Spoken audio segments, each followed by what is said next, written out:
Magandang araw po sa bawat isa. Muli isang kagalakan para sa atin ay patuloy nating pag-aralan ang salita ng Diyos dahil ang salita ng Diyos ay nagbibigay sa atin ng direksyon. Ang salita ng Diyos ay nagbibigay sa atin ng pag-asa. At ngayon ay ilang buwan na tayo na naka-quarantine. At ang iba ay dumadaing na, ang iba ay napapagod na sa kanilang kinaroroonan, na ando lang sila nakakonfine sa isang sa kanilang maliit na tahanan. Ang iba naman ay hindi malaman kung ano ang paano dadating ang mga finances sa kanilang buhay. Wala na silang gagasusin, hindi nila malaman ang kakain nila. Ang iba naman ay nag-aalala, no, sa mga bayarin nila, bayarin sa pag-ibig, sa bahay nila, sa mga bills, sa mga iniloan mo sa bangko, sa iniloan mo sa sakyan, at naging dahilan para naapektuhan ang relasyon sa ating tahanan. Kaya nga last week ay pinag-aralan po natin ang finding peace in the midst of crisis. Mahalaga po dahil ang kapayapaan ay nagbibigay sa atin ng kagaanan. Ang kapayapaan ay nagbibigay sa atin ng kapahingahan upang tayo matuto mag-isip at tingnan natin naman ano ang maganda bang bagay na ginagawa na nangyayari sa ating buhay at sa ating tahanan dahil sa Christ na ito. Tayo ay patuloy sa pag-aaral natin ng miracles in our home sa pagkakadahilan ng naniniwala ako na pinahintulutan ng Panginoon ang lockdown na ito upang dumating sa atin ang panahong tayo ay magkakasamang mag-anak na napakahirap mangyari sa kadahilan ng abalang-abala ang lahat. Ang anak ay abala sa kanyang games, ang ama, ang inay, abala sa kanilang mga tinatrabaho, sa kanilang mga ginagawa. We are living in a society that is so busy with many things, kaya nalimutan natin ang ating pamilya. At ngayon pinagtagpo-tagpo tayo ng Panginoon sa 2 buwan at naniniwala ako, may magandang nangyayari sa ating mga tahanan. Kamusta ba ho? Na-appreciate mo na ba ang iyong asawa? Kamusta ba ho? No? At natingnan mo na ba ang magandang bagay na nangyayari sa iyong tahanan? Na-appreciate mo na ba yung nanay and tatay? Sa kagaya ni si Pablo ay nakaranas din. Nasimulan nito sa talata po na binigay ni Pablo. Sabi niya, nagpapasalamat ako sa aking Diyos tuwing naaalala ko kayo, tuwing ipinapanalangin ko kayong lahat, ako'y lagi nagagalak dahil sa inyong pakikiisa sa pagpalaganap na magandang balita tungkol kay Kristo mula nang ito'y inyong tanggapin hanggang sa kasalukuyan. Sa Filipos 1:3-5, nagpapasalamat si Pablo saan? Sa gitna ng kulungan. Nasa Christ siya, pero nagpapasalamat siya. Alam niyo ba bakit? Sa kadahilan ng meron siyang nalalaman. So, siya ay partner ni God sa pagpalaganap. At ikaw man, kung ikaw isang Kristiyano ngayon, nais ko, huwag mo hayaan mong tingnan ang Christ na ito, kundi tumingin ka bilang partner ni God. Ano ang ginagawa mo? Sabi ni Pablo, ako'y lagi nagagalak dahil sa inyong pakikisa kay Kristo. Sa pagpapalaganap na magandang balita tungkol kay Kristo. So, si Pablo sa gitna ng kulungan ay may kagalakang naranasan sa kadahilan ng alam niya, ang kanyang mga kapatid ay kapartner niya sa pagpalaganap. Nais ko malaman mo kapatid ko, ikaw isang Kristiyano, kapartner ka ni God sa pagpalaganap. At huwag kang maglala sa gitna ng Christ na ito, makatatayo ka. Not because you are strong, but because your partner is strong. At ito pero hindi yun ang ating pag-asa. Nais ko lang alalahan natin to dahil ang ating pag-aaralan ngayon ay standing strong. No? Standing strong. May crisis ngayon, but in the midst of crisis, you can stand strong. So, standing strong. Nais kong buklatin natin ating Biblia sa 2 Kings, chapter 4, verse 1-7. Ikalawang hari, 4, 1-7. At ganito ang sinasabi ng mga talata. Minsan, ang asawa ng isa sa mga propeta ay lumapit kay Eliseo. Sinabi niya, hindi po kaila sa inyo na ang asawa ko'y namuhay nang may takot kay Yahweh hanggang sa mamatay. Ngayon po, ang dalawa kong anak na lalaki gustong gawing alipin ng isa sa mga pinagkakautangan namin. Ano yun, nakakatuwa sa kadahilan ng ang memory na iwanan na mamamatay ang asawa, ang mister na ito, ang memory niya ay napakaganda. Ano ang kanyang, ang asawa ko'y namuhay na may takot kay Yahweh. Isa napakagandang alaala kapag ang iniwan mong alaala sa iyong asawa at sa iyong anak ay ang bagay na ito, namuhay ang aking ama, ang aking ina, ng may takot sa Diyos hanggang sa mamatay. At dahil doon, nagpa-produce ka. Kaya naman ang pangit ng memory mo. Ang tatay ko, sa ibang yun. Ang nanay ko, laging bingo hawak nun. Pero sabi dito, namuhay na may takot kay Yahweh hanggang sa mamatay. Ngayon po, ang dalawa kong anak na lalaki ay gustong gawing alipin ng isa sa mga pinagkakautangan namin. So, hindi lamang po, yung unang crisis niya, namatay ang kanyang asawa.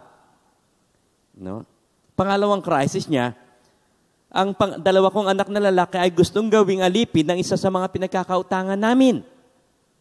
Ano, may tutulong ko sa iyo? Tanong ni Eliseo. Ano bang mayroon ka sa bahay? Pangatlong crisis, wala po. So nakita, crisis after crisis ang nangyayari sa babaeng ito. Namatay ang asawa, dumating ang pinagkakautangan niya, ng kanyang asawa, ang pinagkakautangan nila, at ang gagawin po, naniningil ng utang, at anong gagawin? Ang bayad ay ang kanyang anak. At ano ba meron siya sa bahay? Tanong ni Elias. Tanong ni Eliseo, wala po, maliban sa isang boteng langis, sagot niya. Sinabi ni Eliseo, puntahan mo ang iyong mga kapitbahay at humiram ka ng mga lalagyan ng langis hanggat mayroon kang mahiram. Pagkatapos, magkulong kayong mag-iina sa inyong bahay at lahat ng lalagyang nahiram mo'y punuin mo ng langis na sa bahay mo, itabi mo ang mga napuno na. Nakakatuwa naman to, no? Umuwi nga ang babae at pagdating sa bahay ay nagkulong silang mag-iina at isa-isang pinuno ng langis ang mga lalagyan habang ang mga ito ay dinadala sa kanya ng kanyang mga anak. So, nandoon sila, ginawa nila. Hindi alam ng ina na puno ng lahat, kaya sinabi niya, abutan pa ninyo ako ng lalagyan. Pumunta siya, puno na pong lahat, sagot ng kanyang mga anak, at tumigil na ang pagdaloy ng langis. Pumunta siya kay Eliseo, ang lingkod ng Diyos, at isinalaysay ang nangyari. Sinabi ni Eliseo sa bae, ipagbili mo ang langis at bayaran mo ang iyong mga utang. Ang matitira ay gamitin ninyong mag-iina. No? Ang matitira ay gamitin ninyong mag-iina. Standing strong. Napakahalaga po na tayo ay kapag ikaw ay nangihina, hindi mo na alam ang iyong gagawin. At sa panahon ng Christ na ito, hindi mo na alam. May mga tao, hindi mo na maalam paanong babayaran ang iyong kinaroroonan, makababalik ka pa sa trabaho. Iba't ibang mga isipin ang nangyayari sa ating buhay ngayon dahil sa crisis na ito. Pero tandaan natin, we can stand strong. Ang babaeng ito ay nakita natin ang istorya. Nagsimula, ang talata na binasa natin ay makita natin na namatay ang kanyang asawa. So ang crisis na kanyang buhay ay sunod-sunod. Namatay ang kanyang asawa, wala silang pera, wala siyang pera, wala siyang pagkain, at wala siyang supply. At pagkatapos dumating pa ho ang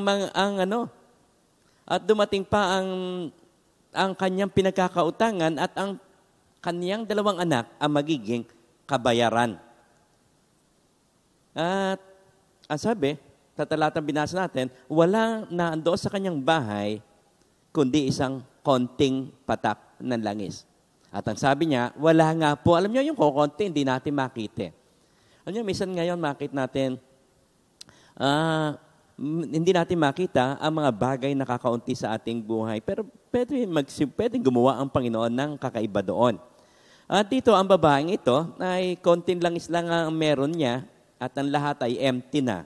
Empty na ang mga lalagyan, ang banggarahan niya, ang lagayan ng pagkain ay walang laman, empty. Ang lagayan ng langis ay empty, isang maliit na isang bottle na lang ang laman, ang naandoon, at wala kakaunti na ang laman. Pero nakakatuwa sa kadahilan ng biglang meron nangyaring istorya at sa istoryang ito, makita natin na pinahiram sila ng empty bottles. No? Sabi, empty lang ang jar niya, mga empty na, kaya empty life, ang empty ang jar niya. Tapos pinahiram pa siya ng mga empty. Sabi niya, humiram kayo ng empty bottles, yung mga walang laman, humiram kayo. At nanghiram nga sila at nilinis nila. At pagkatapos sabi sa kanila, pumasok ka sa iyong kwarto at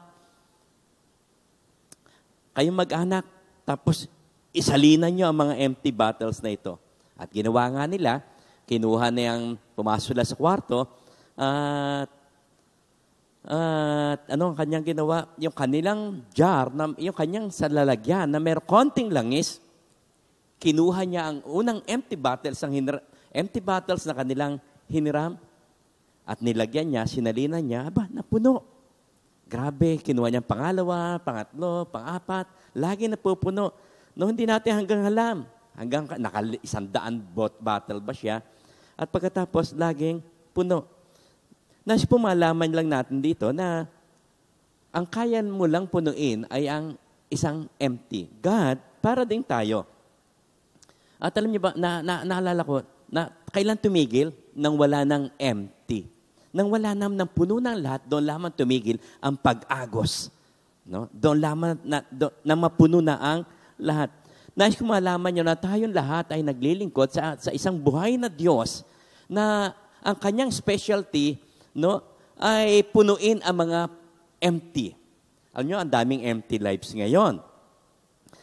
Naalala nyo ba yung istorya ng ang istorya, ang Panginoon ay umattend na isang kasalan at sa isang kasalan yon ay suddenly, daw sa kasalan yon ay biglang naubusan ng wine. At sabi, ano ginawa ng Panginoon? Tingnan niyo yung mga empty jar na yon, lagay niyo ng tubig. At pinapuno niya, pagkatapos pinakuha niya at nagkaroon ng miracle. God is expert, no? Si God is expert in filling emptiness. Madami po, no? Madaming yung empty ay magkakaroon. Naalala ko po, hungkag ang aking buhay noon. I am so empty. At akala ko may trabaho naman ako, may girlfriend ako, no, may bisyo ako, pero still empty. Empty ang buhay ko. At alam niyo yung emptiness ko, hinanap ko sa kung saan-saan, hinanap ko sa babae, hinanap ko sa bisyo. Ang dami kong naging bisyo, pero suddenly, still empty pa rin ako. Why? Dahil hindi ako connected with God. Wala akong buhay, walang kabuhay-buhay ang aking buhay.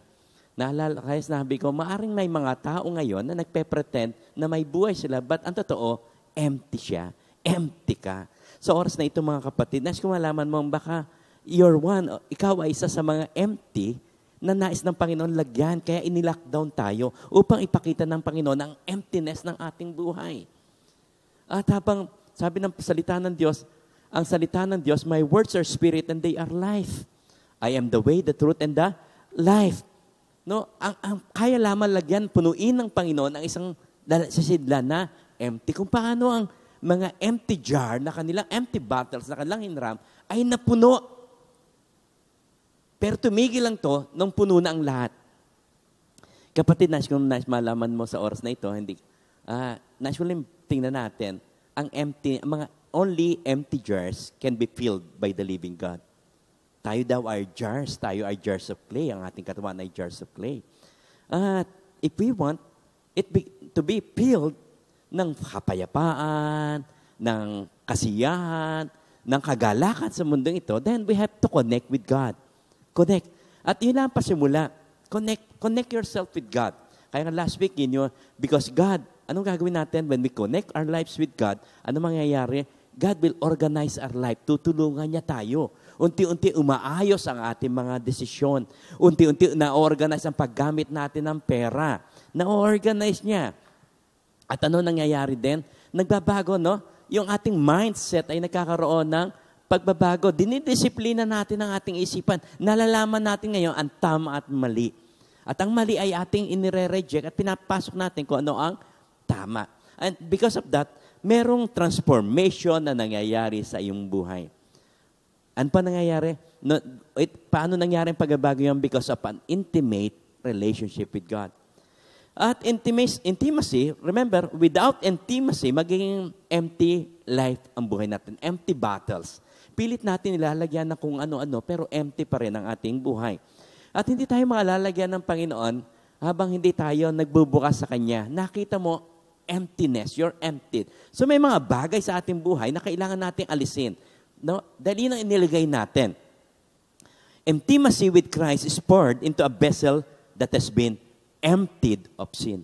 Hindi ka na magkakaroon ng intimacy with Christ habang hindi natin na iaalis ang mga kasalanan sa ating buhay. Aminin natin ang Isaiah 59 verse 1, "Behold, the Lord's hand is not shortened that it cannot save." God can save you. Pero kailangan sabi dito, "Neither his ear heavy that it cannot hear." Narinig tayo ng Diyos. Kaya kayo iligtas ng Diyos. But we must be emptied of sin. Why? "But your iniquities," verse 2, "have separated between you and your God, and your sins have hid His face from you, that He will not hear." Hindi daw tayo narinig ng Panginoon dahil sa ating mga kasalanan. No? Dahil sa ating mga kasalanan. So, we must emptied of sin. No? Doon laman, so mangyayari ang intimacy, hindi pwede magkaroon ng intimacy tayo at ang Diyos habang may kasalanan tayong itinatago sa ating buhay. Alam nyo, ang hirap magtago ng kasalanan sa kadahilan ng kinakatakutang mumatuklasan at nais ko malaman mo sa kapatid, walang nakatagong, walang lihim na hindi mabubunyag. At kinakatakutan natin mabunyag sa iba. Emptied of sin. So inamin ko, at yun mangyayari when we admit it before God. Ikinompes natin ang ating kasalanan, we repent. At dahil doon, the grace of God, the blessing of God will come unto us that will help us to have an intimacy with Him. No? Intimacy. Kaya ang intimacy with Christ is poured into a vessel that is been emptied of sin. So, empty. Pangalawa, emptied of self. Intimacy with Christ is poured into a vessel that is been emptied of self. Tayo kasi lagi nabubuhay, hindi natin masunod ang Panginoong Jesucristo sa kadahilanan lagi tayong iniisip natin ang ating sarili. Lagi natin iniisip ang ating sarili. Hindi natin mai-surrender ang ating sarili. No? Kaya nga, John 7, verse 17, kung talagang nais sino mang sumunod sa kalooban ng Diyos, malalaman niya kung ang tinuturo kayo mula nga sa Diyos o ang sinasabi ko ay galing lamang sa akin. No. Hindi tayo nagkakaroon ng understanding if we don't empty ourselves. Lagi natin tinatanaw ang ating sarili. Ang lagi natin pinagmamalaki lagi natin iniisip ay ating sarili. No? Kaya nga ang pagsunod, di natin masunod ang Panginoon dahil sarili natin ang ating. No? Kaya nga obedience is the beginning of your death. When you choose to obey, you will die to self. Mamatay ka sa iyong sarili, pero mabubuhay ka sa pangungunan ng Diyos. Because true life begins with Christ. And it will continue with your obedience with Christ. Patuloy kayang sumusunod sa Diyos. No? Kaya nga, ano nangyayari sa atin when we emptied ourselves? Ano nangyayari sa atin? Nagkakaroon tayo ng kaligayahan. No? Napupuno tayo ng kagalakan. John 15, verse 10. Kung tinutupad ninyo ang aking mga utos, mananatili kayo sa aking pag-ibig kung paanong tinupad ko ang mga utos ng aking Ama at ako'y nananatili sa kanyang pag-ibig. Ano po? Tinutupad nyo ang aking mga utos. Verse 11, sinabi ko sa inyo ang mga bagay na ito upang mapasa inyo ang kagalakan ko at nang sa gayon ay malubos ang inyong kagalakan. So, ano pa mangyayari sa atin? Yung total surrender, ang pagsunod mo sa Panginoon, ang pagkaroon mo ng ang intimacy with God will give you joy. No? Mapasa inyo ang kagalakan ko. No? Ano man ang sitwasyon, kaya nga sabi si Pablo, binasa natin kanina, nagpapasalamat ako. Sa gitna ng kaulungan ng kanyang kinaroroonan, nagpapasalamat si Pablo sa kadahilan ang kagalakang dala-dala niya ay ibinigay ng Panginoon. Ano po nangyayari? Sinasabi sa inyo ang mga bagay na ito upang mapasa inyo ang kagalakan ko. So, hindi masasalinan kapag hindi empty ang isang vessel. No? Kaya nagpapasalamat ako sa Panginoon dahil una, tinuruan niya akong aminin ko ang aking mga kasalanan. No? Tingnan mo ang katabi mo, sabi mo sa kanya, baka may lihim ka. Tingnan mo, sabi mo sa kanya, baka may lihim ka, ilantad mo na sa Diyos. Aminin mo na at patatawarin tayo ng Diyos. No? Dahil alam to ng Diyos, kaya nga, ano po nangyayari? When you emptied yourself, sa ano nangyayari? Nagkakaroon ka ng kaligayahan. At ano pa nangyayari sa naramdaman mo ngayon ang presence ng Panginoon. John 14, verse 20. Ang tumatanggap sa mga utos ko at tumatupad sa mga ito, ang siyang umiibig sa akin. Ang umiibig sa akin ay iibigin ng aking Ama, iibigin ko rin siya at ako'y lubusang magpapakilala sa Kanya. Ano po gagawin niya? Ako'y lubusang magpapakilala sa Kanya. So, ang Diyos ay nais magpakilala sa isang taong sumusunod sa Kanya. Why? We emptied our life with ourselves. Hindi na ako nabubuhay para sa sarili. Nais mong maluwalhati ang pangalan ng Panginoon. At ito po nakakatuwa, habang it speaks of your total surrender. Sinuko mo ang iyong sarili sa Panginoon. At ano po ang nangyayari? Dahil because of that, nagkaroon ka ng kagalakan na nagmumula sa Kanya. At ano pa sabi ng Panginoon? Ako'y lubos magpapakilala sa Kanya. Ang Diyos ng mga Diyos at Hari ng Hari na mahari ay lubos magpapakilala sa iyo at sa akin. At alam mo, habang nakilala mo ang Panginoon, nawawalang pagkatakot, nawawalang pagkakalala. Alam mo bakit? Saka dahil nakilala mo siya that He is an omnipresent God. Naandyan siya sa panahon ng crisis. Nangako siyang hindi kita iwanan, hindi kita pabayaan. Pangalawa, He is an omnipotent God. Kaya niyang gawin ang lahat. Nothing is too hard for Him. Walang mahirap sa Kanya. At siya ang friend mo. Siya ang sinukuan mo ng buhay. Siya ang hinayaang manguna sa iyo. As we emptied ourselves, patuloy niya naman tayo nilalagyan. Patuloy siya nagpapakilala sa atin. Lubos ang nagpapakilala. Hindi siya, alam mo siya, omnipresent, omnipotent, kundi siya din ay omniscient. Alam niya ang solusyon sa problemang iyong kinaroonan. Kaya don't worry. Alam niya ang kanyang ginagawa. At ano pa dapat natin emptied of substitute. No, alam niyo, madalas si Martha at si Mary, Martha ay so busy, ginawa niya akala niya ang worship niya ay ang pagtatrabaho. No? Ang pag-worship ay hindi ang kanta ay hindi worship. Ang worship is from the heart. No? It comes from your heart. Yung pagkakilala mo sa Kanya na naging dahilan upang sambahin mo siya. And suddenly, yung kantang iyon ay naging buhay sa iyong puso at mayroon kang pagluha at pag-iyak. Ano last Sunday, nung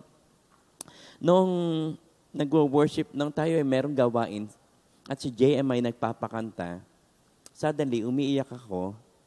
Kaming dalawa, kasama ko ang aking asawa, ako yung umiiyak habang sumasamba ako sa Panginoon sa kadahilan ng sabi ko, Panginoon, napakabuti mo. Kung ipinilit ko o sinabi ko sa anak ko yung gusto ko, hindi siya ngayon pastor, hindi siya magaling sa media, kung ginusto ko yung gusto, no? Panginoon, kitang-kita ko, inihanda mo ang aking anak. Suddenly, hinayaan ko siyang manguna sa akin. At nagpapasalamat ako. So, business doesn't mean that you are worshiping. Hindi yung paglilingkod mo, kundi yung relationship mo kay God. Kamusta yung relationship with God? No? Huwag mong gawin ang business ay maging substitute. No? All work and no worship, yung puro pagkilos at walang worship naman ay nagbibigay ng kabigatan sa isang Kristiyano. Kaya nga may mga Kristiyanong sensitive, burn out na, pagod na, at nagre-reklamo. Why? Because they are empty. Kaya sa oras na ito, may mga bagay palang dapat i-empty sila. Ano yung mga 3 bagay lang natin na dapat natin i-empty sa ating sarili para magkaroon tayo ng intimacy with God, our sin, ourself, mga substitute. No? Yung mga substitute o yung mga ating, kaya si Martha ay puro paglilingkod, pero si Mary ay nakikinig, nauupo. At sabi ng Panginoon, hindi aalis sa kanya ang mahalaga. Ang natin ang pakikinig, ang ating puso na umuupo sa Diyos, nakipag-usap sa Diyos. At suddenly, habang nakilala mo siya, meron ka rin maipapakilala sa iba. Kaya you are enjoying your Selflix, hindi Netflix.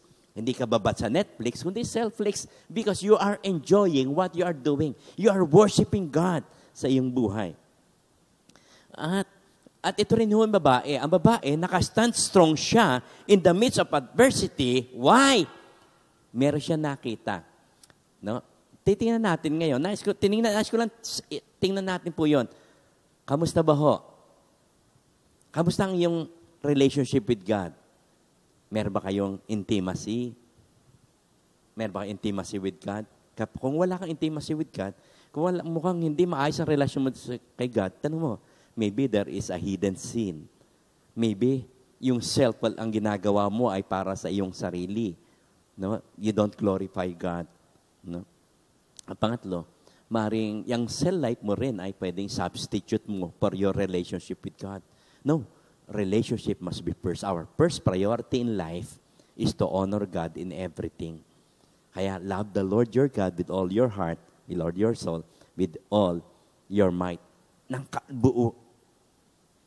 Ang babaeng ito, nais kong tingnan natin, balikan natin ang babaeng ito, napakalaga na from an empty life, natapos ang niya, to life full, secured. Remember, we are safe and secure in the name of Jesus. Doon lamang natin matagpuan ang ating security. Paano nakatayo ang babaeng ito ng strong in the midst of crisis? No? Una, in the midst of adversity, associate with the right people. Kailangan magkaroon ka ng tamang mga taong kasama. Tamang tao. Remember, tayo ay madaming ka-associate sa Facebook, nakipag-chat ka, nakipag-usap ka. Sino ang mga kausap mo? Sino ang mga pinupuntahan mo? Sino ang mga ka-chat mo? No? Ito ba ay nagbibigay ng inspiration sa iyo? Ito ba ay nagdadala sa iyo palapit sa Diyos? Do you associate, no? Sino kakonekta mo? Sabi sa Luke 17, verse 33 sa TPT, no? All who are obsessed with being secure in life will lose it all. Isa sa nakakatakot na verse, na talata, ay ang mga bagay na itong, all who are obsessed with being secure in life will lose it all. Mawawala yung lahat ng mo. Including their lives. Hindi lamang yung mga pag-aari mo, kundi including your lives. Kaya nga nakakapagod. Empty ka. No, meron ka nga maganda nga ang relo, may sakyan ka, but still you're empty. Nasa bahay ka maganda, but you're empty. Empty ang relasyon mo sa sambahayan mo. Kaya nga the best gift, unuulit ko ulit the best gift that you can give to your family is salvation in the name of Jesus. Kaligtasan sa pangalan ng Panginoon Jesus. Empty ang buhay ko noon. I am so religious, but empty. Pinalitan ko ang relationship, ang intimacy with Christ, sinubstitute ko ang religion, ang mga rituals. Rituals na hindi nagbago ng karakter ko. Rituals na hindi nagbago ng aking relasyon sa Diyos. But I just want to thank the Lord. No? Tinuruan niya akong ma-connect ang aking sarili sa Kanya. Kaya kailangan, because I am connected with God, I have to associate with right people. Tamang tao. Kaya, sino dito? All who are obsessed with being secured in life will lose it. Kamusta? Ito ba rin obsession? Ito ba ang mga kaibigan mo? Ito ba ang association mo? Mga taong obsessed with the things in life? Ano pa mangyayari? They will lose it. All. Pati ang nagtrabaho ka, nagtayo ka ng bahay, ginawa mo ang lahat, tapos wasak naman ang iyong sambahayan. It's empty. It's an empty life. Including their lives. But tinaray mo na. Tinaray mo lahat ng bisyo, tinaray mo ang mga ano. And suddenly, pagod na pagod ka pa rin. But those who let go of their lives and surrender them to me, sabi, yung me, ang Panginoon, surrender them to me will discover true life. Tunay na buhay. No, this woman can stand strong, kaya niyang tumayo ng matibay dahil nakita niya, di ba sabi niya, ando po ang nakita, sabi niya, imination niya kung sino kanyang asawa. Ano kanyang asawa? Ang aking asawa, ando po ang pinagmamalaki niya sa kanyang asawa? No, namuhay na may takot kay Yahweh hanggang sa namatay. Isa sa napakagandang ala-alang iniwan niya. Namuhay ng may takot kay Yahweh hanggang sa mamatay. At ito ang memory iniwan niya sa kanyang mga anak. Ito ang memory iniwan niya. Kaya tama ang nilapitan niya. Tinumapit siya sa tamang tao. Sino nilapitan niya? Sa Eliseo. Nilapitan niya si Elisha, tamang tao na makatutulong sa kanya. Kung sino ang nilalapitan mo, magbibigay ito ng direction mo. Pag sinabi kasing obsessed, to think and talk about someone or something too much. Tingnan mo ang mga lumalabas sa bibig mo. Puro ba pera? Pera? Pera? No? Ano ang lumalabas? Puro ba problema? Puro sama ng loob? Then something is wrong. Kaya mismo maging tahanan, walang kapayapaan sa kadahilan ng you are obsessed with too many things. Let go. But those who let go of their lives and surrender them to me, isurrender mo yan sa pangalan ng Panginoon. Kaya nga, ang sarap kumonek sa mga taong nakasurrender din ang buhay sa pangalan ng Panginoon. Saan ka naman nakakita? No? Na madalas may nag-iinuman pa. Bawal na nga. Kung anong bawal, yun ang ginagawa. No? Grabe. Nakumuha lang ng binibigay ng government na pera, ipinambili pa ng drugs. Ipinangsugal pa. Ipinanginom pa ng alak. Why? Because they are associated with wrong people. Paano ba nangyayari ang obsession? Sa Genesis 3, na-obsess nang ipakita sa kanya ni Satan kay Eve. Ipinakita sa kanya kung ano,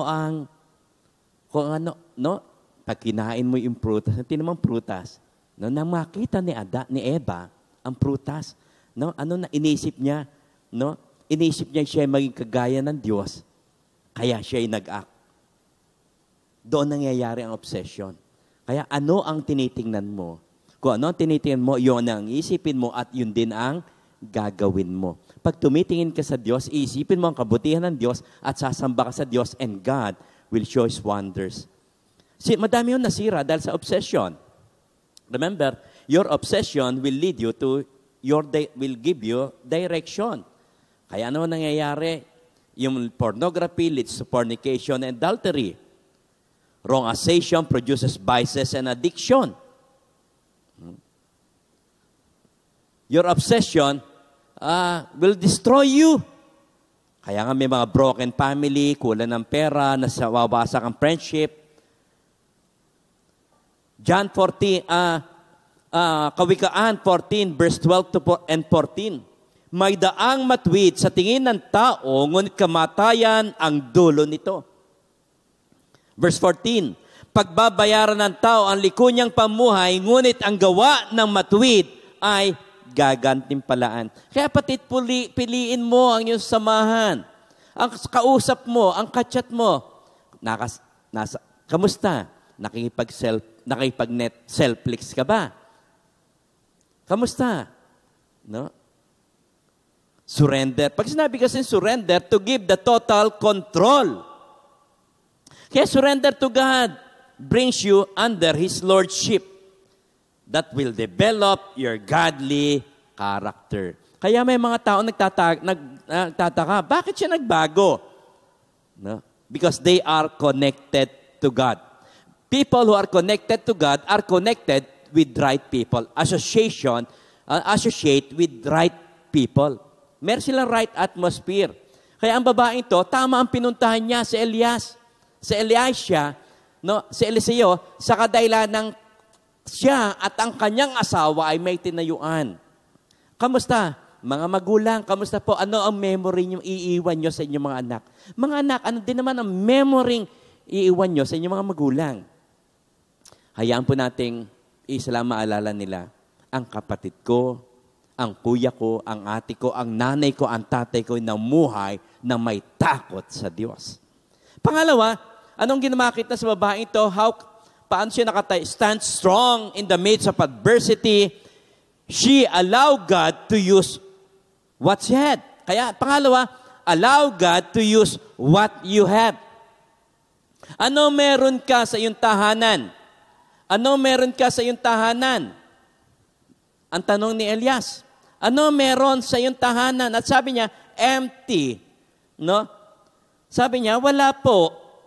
Alam niyo, madalas yung mga, no, your maid servant has nothing in the house.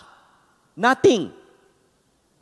Kaya lagi yung sinasabi, God, no, will use nothing, no, can use nothing to produce a miracle. 5 tinapay at 2 isda, it's nothing, pero kayang pakainin to ang marami pa.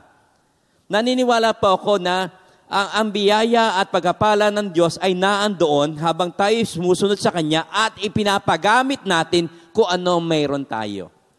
Kaya yung mga cell leader, ano meron sila? Meron silang kakaunti ang kanilang nalaman, pero ipinapagamit nila ito. Kaya sa mga cell member, no, dapat matuwa kayo, no, patibayin nyo yung relasyon sa inyong cell leader dahil sila'y nag-aalaga, sila'y nagbibigay ng panahon, sila'y nagnanais matulungan kayo, mapalago. Kaya pwede ba hong palakpakan natin ng mga cell leader natin? Alam nyo, they allowed their lives to be used. Ano meron sila? Yung buhay. Ano meron sila? Pera. Ano meron sila? Panahon. Ipinapagamit nila ito sa Panginoon.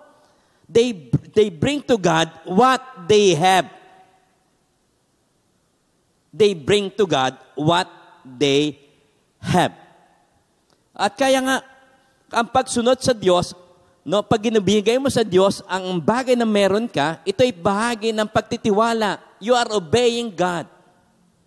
And obedience gives direction. Obedience brings confidence. Dahil our confidence, God's direction gives confidence. Dahil ang ating confidence is for who God is. God's direction releases God's provision. Obedience leads to blessing. Ang pagsunod ay nagdadala sa atin patungo sa pagpapala. Alam nyo, ang hirap gawin ay pinapagawa sa babaeng ito. Sa kadahilan ng manghihiram ka ng mga empty bottles. At ang makasusunod lamang ay ang mga empty.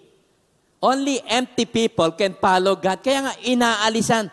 No? Nais ng Panginoon marating no ang emptiness para malagyan kanya ng kanyang fullness. Lord, hindi ko na po alam ang aking gagawin. Then, you're empty. Panginoon, hindi ko po alam kung paano Panginoon, nakita mo kalagayan ng aking pamilya. Kailangan kita. Empty ka na ng yourself. Sa anong to? Nais ko malaman yung pinahinayaan ng Panginoon, no? Na makita natin ang ating sariling wala tayong magagawa kapag wala siya. We can only stand strong when we stand together with God. Ang babaeng ito'y nakatayo na hindi dahil malakas siya, kundi kilala niya ang kanyang Diyos. Kaya Psalms 42 verse 11, So I say to my soul, sabi ni David, don't be discouraged. Alam mo, pag tama ang direction mo, alam mo, hindi mo, reality, may pandemic, Pero sabi niya, don't be discouraged. Kinakusap niya kanya sarili, don't be disturbed, for I know my God will break through for me. There will be a breakthrough. Then I'll have plenty of reasons to praise Him all over again. Yes, living before His face is my saving grace. Living before, allow God to use what you have. Ano man yung meron ka, ipagamit mo sa Panginoon. Meron na kailangan ibigay mo. Binigyan ka ng sap at nakita mo i-share pa sa iba. Kailangan mo rin pero nakita mo meron na kailangan i-share mo. Why? Because you're God's channel of His blessing. Hindi siya naghahanap ng storage, kundi naghahanap siya ng channel niya, ng vessel of His blessing. Then I'll have plenty of reason to praise Him all over again. Yes, living before His face is my saving grace. Ang sabi ng salita ng Panginoon sa Isaiah, thus says the Lord, your Redeemer, the Holy One of Israel, I am the Lord, your God, who teaches you to profit. Ano po? Who teaches you to profit. Who leads you by the way you should go. Anong ginagawa niya? Tinuturuan kanya kung paano niya tayo kasasagana at dedirect kanya sa daang dapat mong lakaran. Ano mangyayari? Then your peace will have been like a river and your righteousness like waves of the sea. Ang kapayapaan ay mamamayani sa iyo. Remember, we serve a God that specializes in filling emptiness. No? Kaya yung empty lives natin, nang makita natin, empty ang buhay natin, pinipilit natin, lagyan ng kung ano-ano, but still we're empty. At nang alisin natin, nang aminin natin ating kasalanan, hindi natin hinayaan na ang ating self, hindi natin ginagawa to para sa ating sarili, but we do it for God. At ang ating ginagawa not to substitute for God. Ginagawa natin ngayon, in-empty natin at sarili, God will fill you. No? Security is not the absence of danger, but in the presence of God. Naulit ko ulit, security is not in the absence of danger, but in the presence of God. Kaya sabi Psalms 23 verse 4, yeah, though I walk through the valley of shadow of death, I will fear no evil. Bakit? For you are with me. Ano yung you are with me? So, you allow God to direct your life. Allow God to use what you have. Pinahintulutan mo siya ang manguna. No? Inayaan mo siya ang manguna sa iyo. Because you believe that the blessing of God are strategically located along the pathway of our faithful obedience. Ano po? Ang biyaya at pagpapala ng Panginoon ay inilagay na niya sa ating pagsunod. No, habang tayo sumusunod, na andoon sa ating daraanan. Inuulit ko ulit, the blessing of God are strategically located along the pathway of our faithful obedience. Ano yung babaeng ito sumunod? Nakakatuwa naman ang pinapagawa sa kanya. Nakakatuwa ang pinapagawa sa kanya. Ano pa ang pinapagawa sa kanya? Umuwi ka, tapos, manghiram ka ng mga empty bottles, damihan mo. Pagkatapos, pumasok ka sa kwarto nyo at salin mo. Di ba napakaka-weird ang pinapagawa sa kanya? Pero ito ho kasi yung pangatlo, trust God's direction. Trust God's direction. Let God direct your life. Let Him lead you. God is a good leader. He's a good director. He sees the end from the beginning. Nakita na niya ang katapusan mula pa sa pasimula. Kaya your destiny depends upon your obedience. Dahil ang bukas mo, ang ngayon mo ay resulta ng mga pinagagawa mo sa nakaraan. At yung kinabukasan mo ay nakadepende sa ginagawa mo ngayon. Sa lockdown na ito, dalangin ko po, makita ng iyong sambahayan ang sama-samang pagsamba sa isang Diyos sa pangalan ng Panginoon Kristo na nagpatawad sa ating mga kasalanan. At alam niyo, si Christ, napakagaling na leader. Let God direct your life. At ang direction niya sa babaeng ito, Kito, pagkatapos manghiram, pumasok ka sa kwarto at isalin mo, punuin mo. Anong ginawa niya? Madali ba yung gagawin niya? Madali ba manghiram? Pero nanghiram siya. Pumayag siya. At kapag ang favor ni God ay nasa iyo, suddenly, pinirap siya ng mga tao. Pumasok sa at siya salinan niya. At habang sinasalinan niya, nagugulat siya. Mula sa konting oil, habang sinasalin niya ito, hindi nauubusan ng tumutulo. Let God direct your life. Follow God even though it doesn't make sense. Alam niyo mga madalas instruction ng Panginoon, madalas hindi na, ang hirap maintindihan.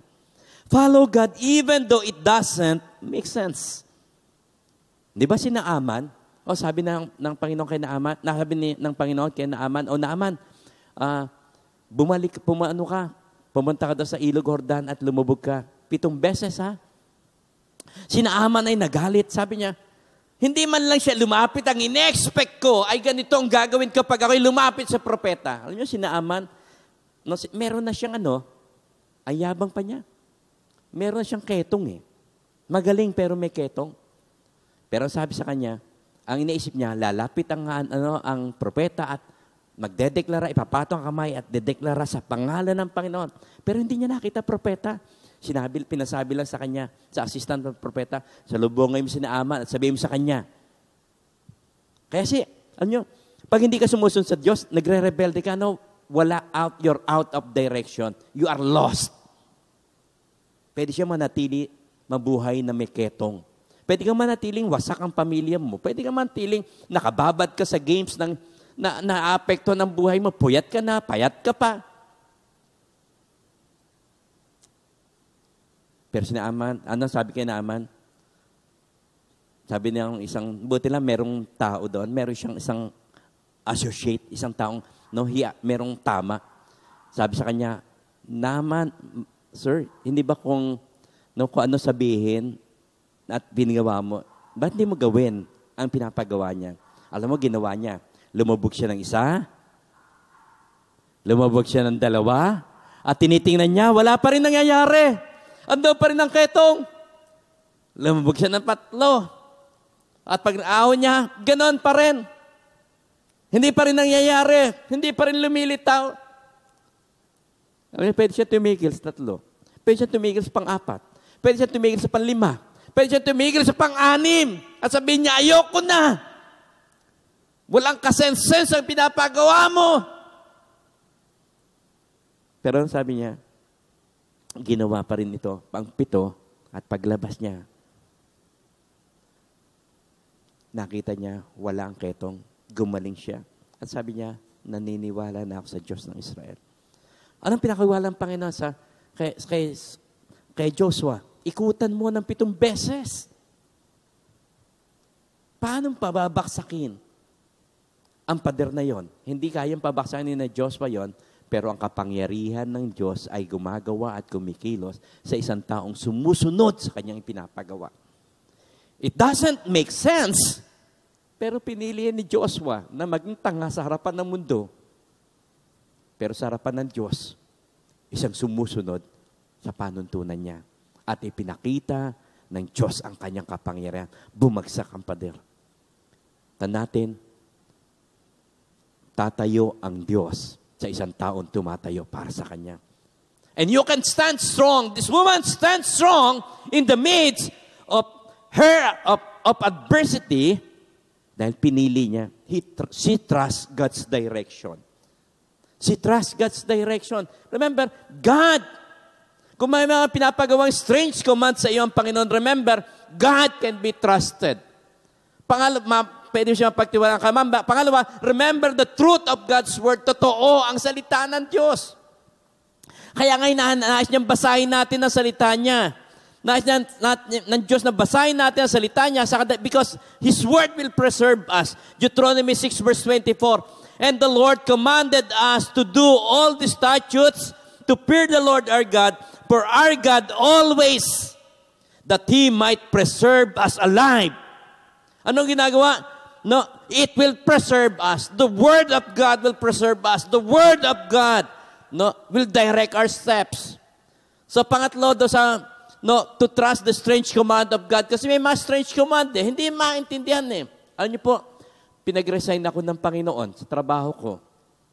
At suddenly, nang yakagin ko ang asawa ko sa kasalan, very strange. Meron akong pera, no? Ang pangarap ko, pag ako'y kinasal, isang kasalang kakaiba at pag-uusapan. No? Bilang isang Ilano, nais kong maipakitang. Pero nang ako'y pagbitawin ng Panginoon sa aking trabaho, sumunod ako, ako'y nag full-time sa Panginoon. Yung first few years ko, wala akong allowance.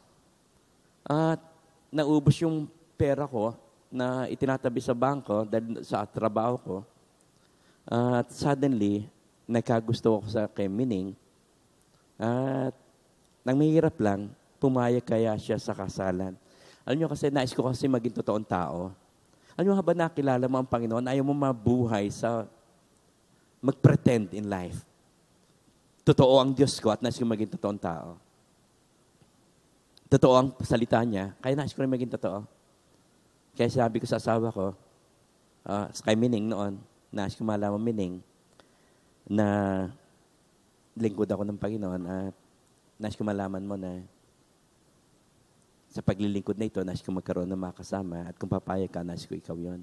Pero bago mo ako sagutin, nais ko malaman mong kung ang ipakasalan mo,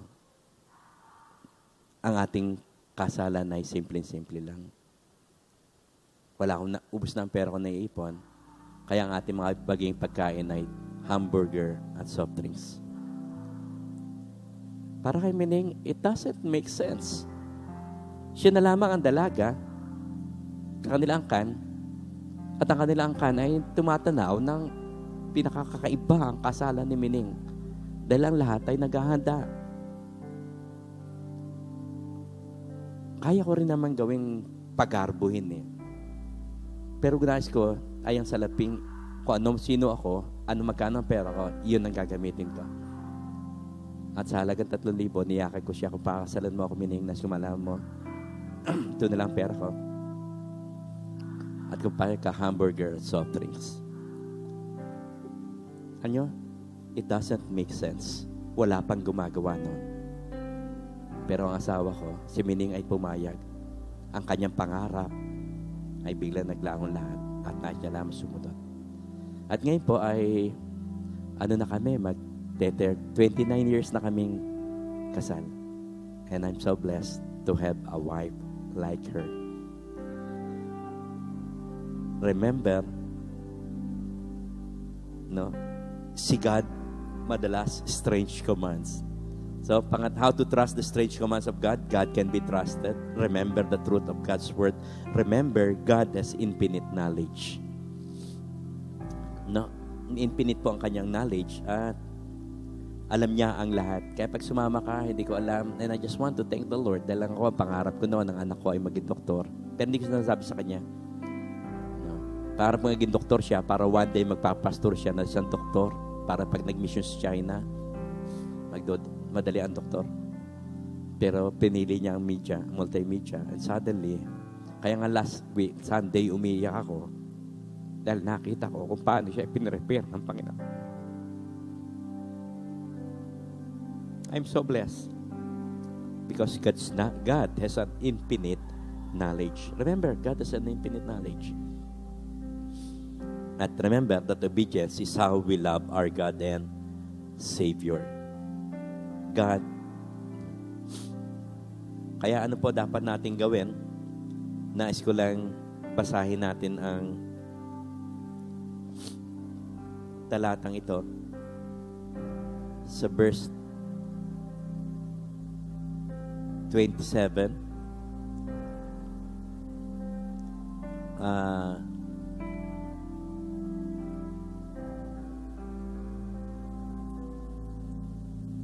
Verse 27 ng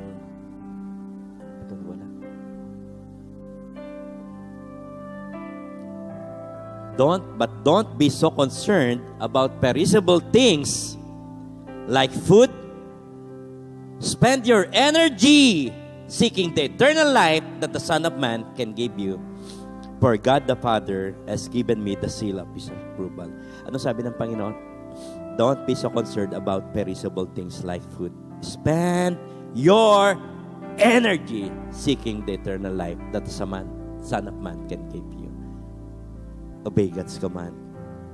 At dito ko, nice. No? Tapusin to sa John 6:68 to 69 sa The Message Bible. Ang babaeng ito kasi ay, anong ginawa ng babaeng ito? Natin. Ang babaeng ito ay sumunod sa Panginoon. She stands strong. Anong nakita natin? She associates with the right people. Tamang tao ang kanyang pinuntahan si Elisha. She allowed God to use what she had. Sumunod, inano niya. Binigay niya ang kanyang konting oil. Alam mo, expert si God gamitin yung konti mo. And she trusts God's direction. Ginawa niya ang pinapagawa sa kanya, even though it doesn't make sense. At ano sabi sa dito sa talata ito? John 6:68 to 69. Peter replied, Master, to whom would we go? You have the words of real life, eternal life. We've already committed ourselves, confident that you are the Holy One of God. Ano ba na niya? Committed and confident. Committed. Hindi na alis pa si Peter.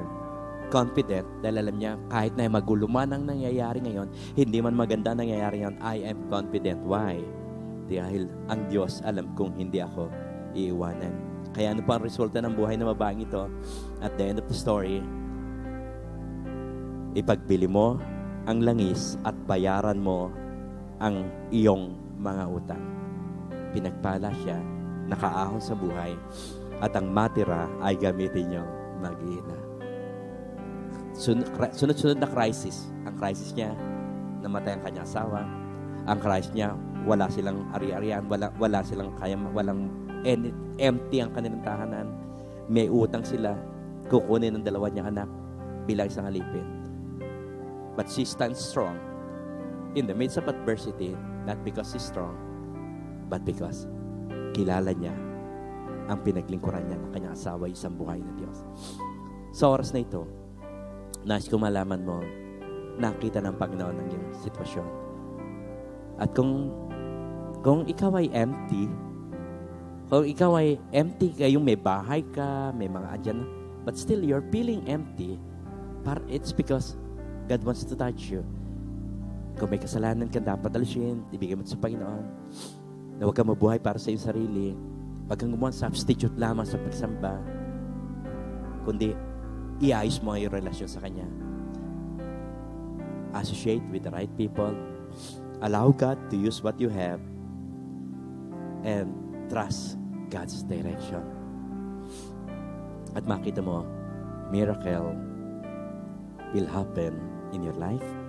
Miracle will happen in your family. Tayo saglit ng pikit, tayo manalangin. Nagpapasalamat kami, Panginoon, sa istorya ng babaeng ito. Panginoon, ginamit mo ang konting laman na oil mula sa isang empty na babae upang lang madlagyan ang maraming empty bottles. Panginoon, kung may mga empty heart ngayon, kung may mga empty life, kung may mga empty family, let there be healing, Lord. Let there be healing in every family. Let there be healing in every life na nakikinig ngayon. Help them to connect themselves to you, Panginoon. At simple lang, pag-connect, kapatid, aminin mo yung kasalanan, ipagkatiwala mo sa Panginoon. At Panginoon, tulungan mo naman po kami to gumawa ng tamang desisyon, to associate ourselves with right people. I-connect namin ang aming buhay sa mga tamang tao, sa mga cells, sa Sunday service, sa mga, Lord, sa mga Kristiyano na may pagtitiwala sa iyo. Tulungan po ang bawat pamilya, ang bawat tao. Lord, tulungan mo ipagkatiwala namin ang konting meron kami ngayon at ilagay ito sa iyong kamay at maniwala that miracle ay gagawin mo sa aming buhay. At tulungan, Panginoon, makinig sa direction mo. Dapat tiwalaan ka. Sa oras na ito, Panginoon, pinagpapala ko ang bawat pamilya at inaangkin ko, Panginoon, ang pagpasok ng iyong kapangyarihan, ng iyong kalwalhatian at ng himala sa buhay ng kanilang sambayan. Salamat po, Panginoon, sa ibinibigay ng papuri, parangal at pagsamba. In Jesus' name, Amen and Amen.